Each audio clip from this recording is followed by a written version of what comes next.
Sementara itu bisa ratusan siswa TK, SD, dan SMP di Kota Bogor, Jawa Barat keracunan usai mengkonsumsi menu makan bergizi gratis. Sebagian korban dirawat di rumah sakit setelah mengalami gejala sakit kepala, muntah-muntah, dan diare.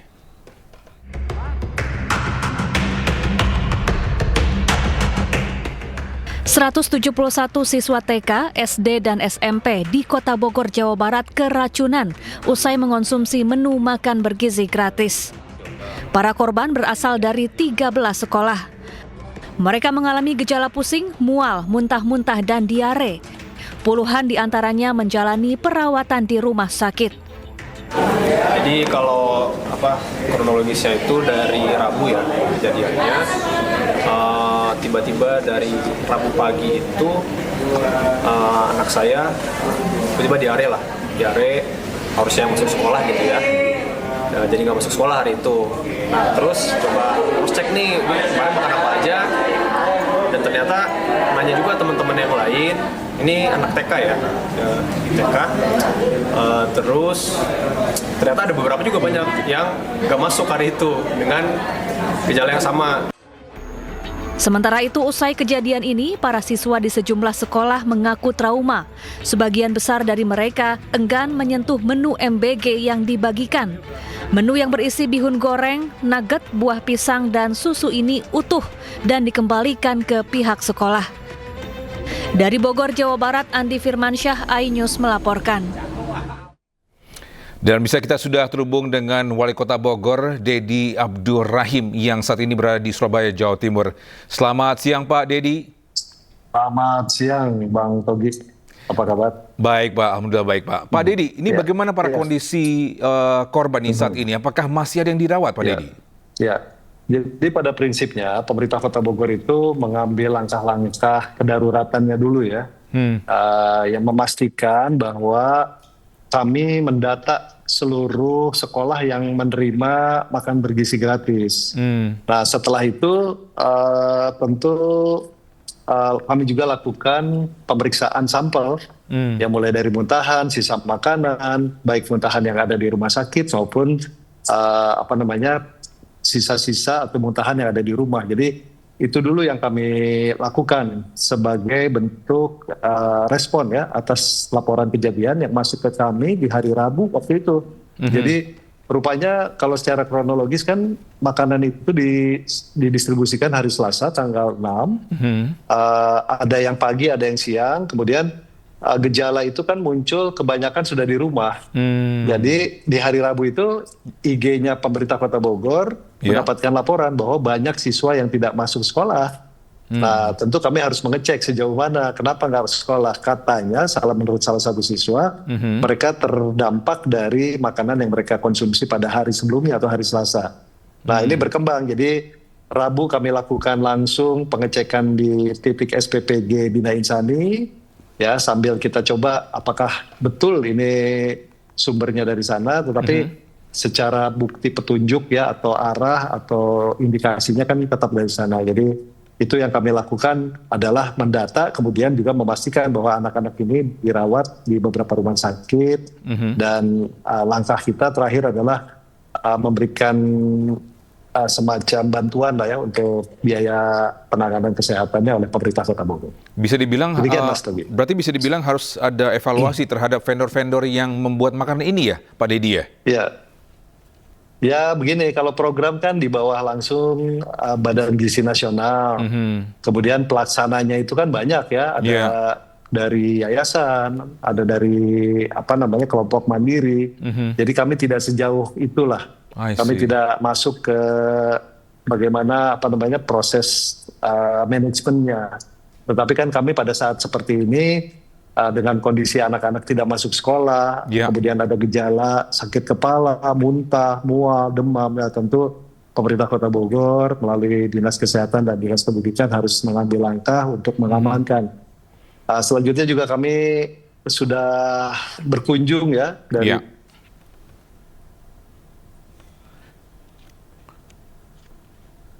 Pak Dedi masih tim Dinas Kesehatan ke lokasi, memastikan menunggu hari ini, insya Allah hari ini nanti ada sampel yang sudah kami periksa dan kami rilis, karena memang beberapa sampel itu melalui pemeriksaan di lab kesdanya lebih detail. Jadi nanti kita lihat apakah ini bakteri E. coli ya atau yang lain.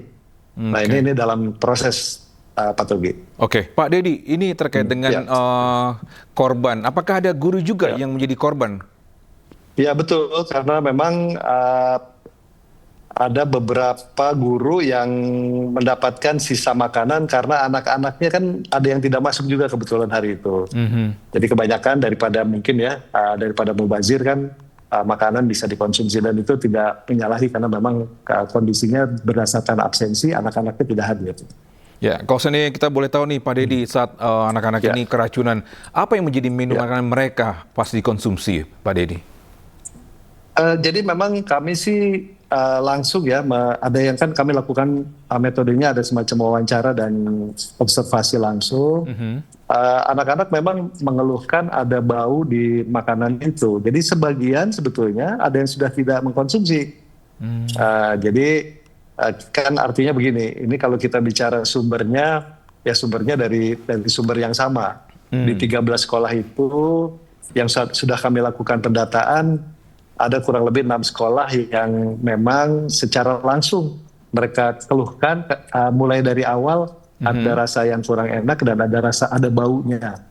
Dan ini memang harusnya sih sudah terdeteksi dari awal sehingga tidak kemudian dikirimkan dan kemudian dikonsumsi oleh anak-anak. Nah, kadang-kadang kan anak-anak melihatnya mereka secara polos saja ya, ada makanan ya mereka makan. Nah, tapi kan ini dampaknya ternyata cukup besar, ada 210 sekarang.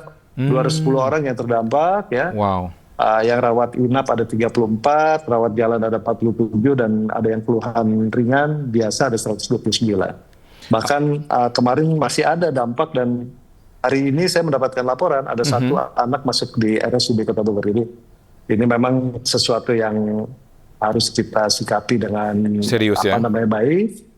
Kemudian juga ya, dan tentu semua pihak ini harus bekerja sama supaya anak-anak nggak trauma. Ini kan programnya luar biasa bagus ya. Iya benar. Kemudian ada hal-hal yang ya kurang diperhatikan, kebersihan mengakibatkan anak-anak jadi takut. Jadi ini yang justru kita hindari. Artinya marilah kita bersama-sama lah kita coba cari jalan keluarnya. Teman-teman di dapur juga memperhatikan kebersihan, suplainya juga harus lebih baik, lebih bersih, lebih baru ya, lebih fresh. Karena kalau nggak begitu dia anak-anak yang udah senang, udah bahagia mendapatkan kiriman makanan, tentu mereka akan agak ada trauma juga. Apalagi orang tua pasti mengingatkan lah. Tapi Pak Dedi ini, Pak Dedi ini kan mungkin ada kemungkinan, ada diduga mungkin faktor makanan. Apakah ada kemungkinan juga ada faktor dari wadah makanan yang kita seperti tahu kan ini terbuat dari stainless atau enggak plastik, Pak Dedi? Iya. Ya sama, jadi objek ini juga menjadi penelitian kita ya, di lab kesnya sudah diambil, hanya memang gini, ini ada delay waktu Pak Togi.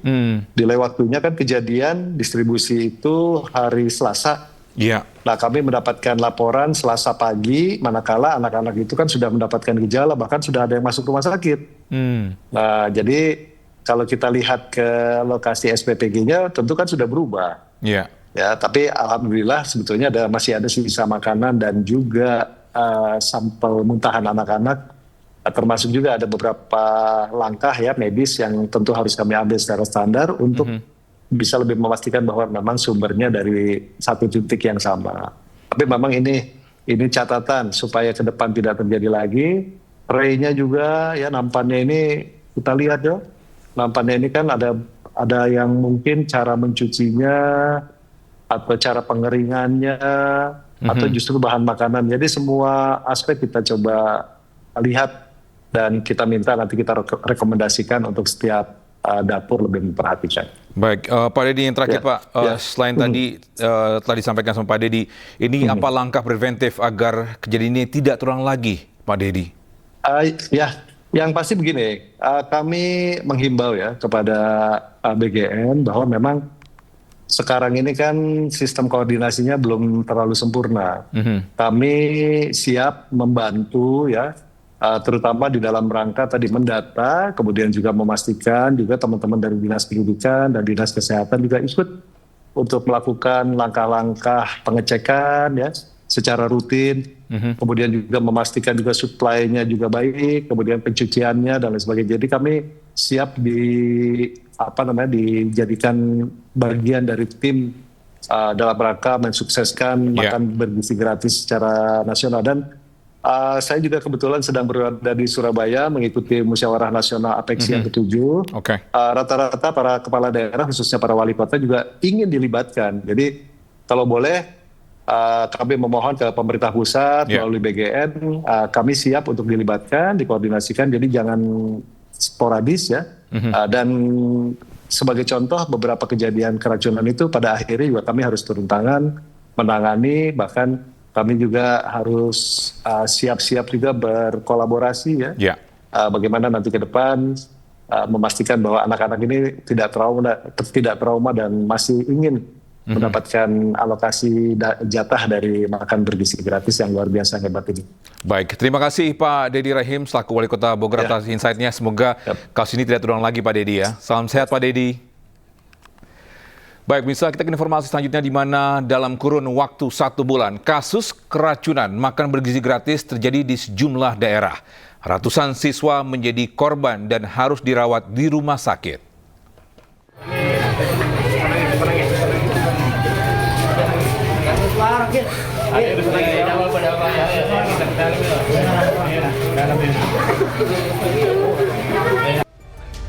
Ratusan siswa di Kabupaten Pali, Sumatera Selatan terus berdatangan ke Rumah Sakit Umum Daerah Anwar Mahakil untuk mendapat perawatan medis.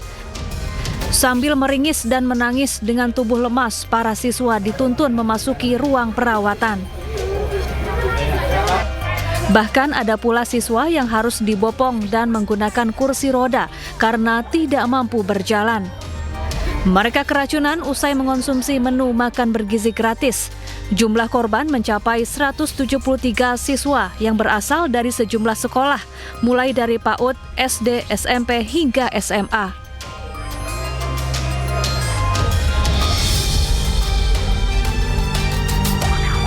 Sementara itu, sebelumnya ratusan siswa SMP Negeri 35 Bandung, Jawa Barat keracunan, diduga usai mengonsumsi menu makan bergizi gratis.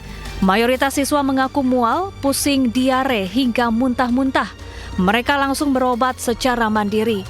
Adapun makanan yang disantap siswa adalah makaroni dan sayuran.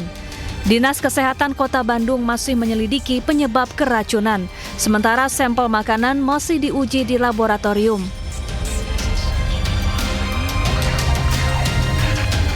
Ratusan warga di Cianjur, Jawa Barat juga keracunan usai mengonsumsi menu MBG.